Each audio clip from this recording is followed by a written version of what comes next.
পৃথিবীর সবচেয়ে দামি খনিজ পদার্থ হচ্ছে ইউরেনিয়াম, যা কিনা পাওয়া যাচ্ছে আমাদের এই বাংলাদেশে। অথচ বাংলাদেশ সেই ইউরেনিয়াম উত্তোলন করতে পারছে না। যে ইউরেনিয়াম উত্তোলন করতে পারলে বাংলাদেশ পৃথিবীর সবচেয়ে ধনী রাষ্ট্রে পরিণত হতে পারত। হীরার চেয়েও অধিক দামি হচ্ছে এই ইউরেনিয়াম। যে দেশ ইউরেনিয়াম সমৃদ্ধ সেই দেশের কাছে প্রধানত হয় পৃথিবীর সকল রাষ্ট্র। তাহলে কোন শক্তি বলে বাংলাদেশ ইউরেনিয়াম উত্তোলন করতে পারছে না? আজকের এই এপিসোড থেকে সেই ঘটনাটা আমরা জানব। শুরু থেকে শেষ পর্যন্ত আমাদের সাথেই থাকুন।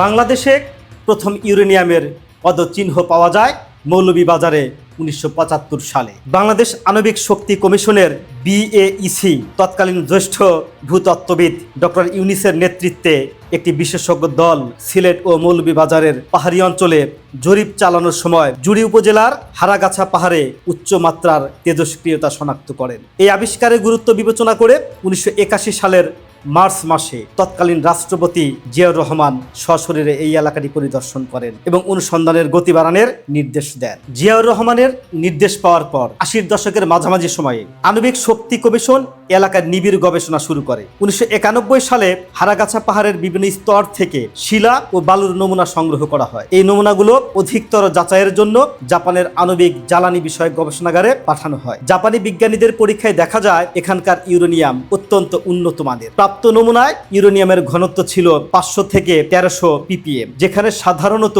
300 থেকে 1000 ppm ঘনত্ব থাকলেই তা হয়ে যায় উত্তোলনযোগ্য এবং সেটা লাভজনক খনি হিসাবে বিবেচিত হয়। তৎকালীন রাষ্ট্রপতি জিয়াউর রহমানের আমলে এই যে ইউরেনিয়ামের সন্ধান পাওয়া গেল বাংলাদেশে, তারপরে চলে গেছে প্রায় 30টি বছর।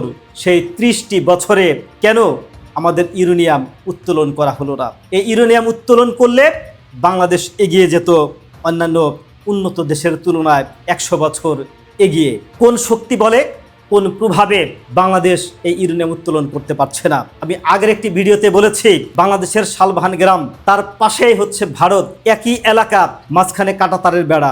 ভারত থেকে তেল উত্তোলন করা হচ্ছে, কিন্তু বাংলাদেশ সীমানায় তেল উত্তোলন করা হচ্ছে না। তেলের খনি থাকা সত্ত্বেও, সেখানে জরিপ চালানোর পরেও, সেখানে ফ্রান্সের কোম্পানি কাজ করার পরেও কেন হঠাৎ করে তেল উত্তোলন বন্ধ হয়ে গেল? কূপ খনন করার পরে কূপ কেন সিলগালা করে দেওয়া হলো? কেন সীসা গলিয়ে কূপের মুখ বন্ধ করে দেওয়া হলো? সেখানে মাটি দিয়েও তো বন্ধ করা যেত। এমনভাবে বন্ধ করা হয়েছে যাতে সেখান থেকে আর তেল উত্তোলন না হয়। সেই ভিডিওতে আপনারা দেখেছেন ভারতের এক অদৃশ্য ছায়ায় বাংলাদেশের তেল উত্তোলন হচ্ছে না। বাংলাদেশ যখনই প্রতিরক্ষা ব্যবস্থাকে উন্নত করতে চেয়েছে, তখনই কিন্তু ভারতের মাথা ব্যথার কারণ হয়েছে। তাহলে কি খোদ জিয়াউর রহমানের আমলেও ভারতের সেই অদৃশ্য শক্তি বলে বাংলাদেশ ইউরেনিয়াম উত্তোলন করতে পারেনি?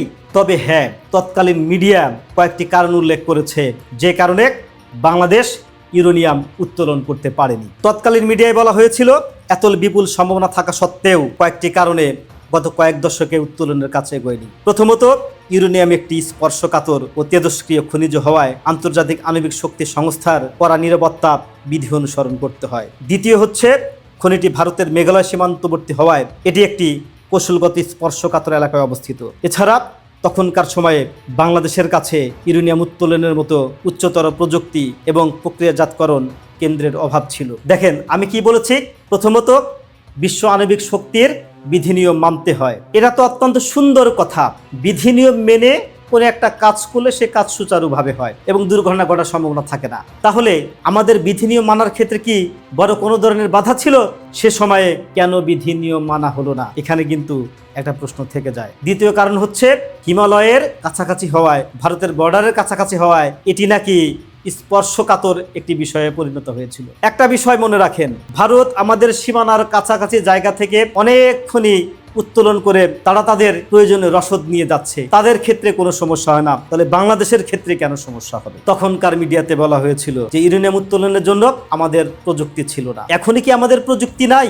বাংলাদেশকে রাশিয়া, চীন সহ বিভিন্ন দেশ প্রযুক্তিগত সহায়তা দিচ্ছে, সেই সহায়তার মাধ্যমে তারাও লাভবান হচ্ছে। তো বাংলাদেশের ইউরেনিয়াম যদি উত্তোলন করা যায়, সেখানে কোনো দেশ যদি আমাদের সহায়তা করে, তাহলে সেসব দেশও তো লাভবান হতে পারে। তারপরেও কেন বাংলাদেশ থেকে ইউরেনিয়াম উত্তোলন করা যাচ্ছে না? যে তিনটা কারণ আমি আপনাদেরকে বলেছি, অতি সহজেই কিন্তু এই কারণ থেকেই বোঝা যায় যে কোন কারণে বাংলাদেশ আসলে ইউরেনিয়াম উত্তোলন করতে পারে নাই, বা আজও সেই কারণের জন্য বাধা হয়ে আছে। যে বাধা হয়ে আছে শালবাহান গ্রামে তেল উত্তোলনের ক্ষেত্রে, সেই একই বাধা কি হয়ে আছে এই ইউরেনিয়াম উত্তোলনের ক্ষেত্রে? পরিস্থিতি যদি এমন হয়, বাংলাদেশ যদি এমন কারো বলের ভিতরে ঢুকে থাকে যে তাদের ইশারা ছাড়া বাংলাদেশ কোনো কিছু করতে পারবে না, তাহলে তো বাংলাদেশের উন্নয়ন কোনোদিন ত্বরান্বিত হবে না। আর যদি বাংলাদেশ সেই বলয় থেকে বেরিয়ে আসতে পারে, তবে বাংলাদেশ স্বাধীনভাবে সকল কিছু উত্তোলন করতে পারবে। বাংলাদেশ একটি স্বাধীন দেশ, এই দেশের যে কোনো সিদ্ধান্ত নেওয়ার ক্ষমতা এই দেশের সরকার রাখে। যদি তাই রাখে,